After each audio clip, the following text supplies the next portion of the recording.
Ah, vous êtes là? Ça tombe bien. Aujourd'hui, on va vous expliquer pourquoi c'est si difficile de décrocher de ces écrans. En fait, derrière chaque clic se cache une série de mécanismes puissants. Tout est fait pour capter notre attention. Les écrans rythment nos journées. On consulte nos mails avant même de sortir du lit, on scrolle dans les transports, on binge-watch le soir. Cette hyperconnexion prend notre cerveau en otage. De nos jours, chaque interaction avec les écrans déclenche une récompense immédiate.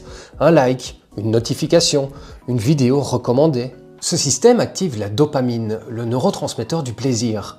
Plus on reçoit de signaux positifs, plus on a envie de recommencer. Cette dépendance ne s'installe donc pas par hasard. Plusieurs facteurs entrent en jeu. Ils sont psychologiques, on vient de le dire. On recherche via nos écrans une gratification immédiate, une évasion face au stress, à la solitude ou aux difficultés. Mais l'addiction numérique est aussi et surtout liée à la technologie. Les entreprises conçoivent des plateformes en utilisant des techniques d'ingénierie et des algorithmes qui captent et retiennent notre attention.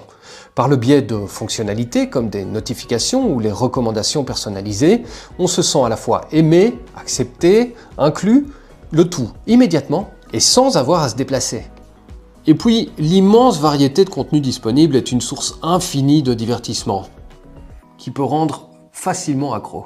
Comment savoir si on est devenu addict ? Eh bien, si on se sent incapable de réduire le temps passé derrière un écran, si on ressent une perte d'intérêt pour d'autres activités, que ça impacte nos relations et notre travail, ou encore que des troubles du sommeil s'installent, il est grand temps de lâcher le téléphone. Parce qu'à long terme, l'anxiété, la dépression ou l'isolement social peuvent survenir et s'installer durablement.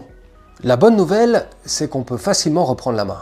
Principalement en se fixant des moments sans écran, en coupant les notifications intempestives ou encore en s'interdisant d'utiliser son téléphone dans certaines pièces de la maison, comme la chambre à coucher par exemple.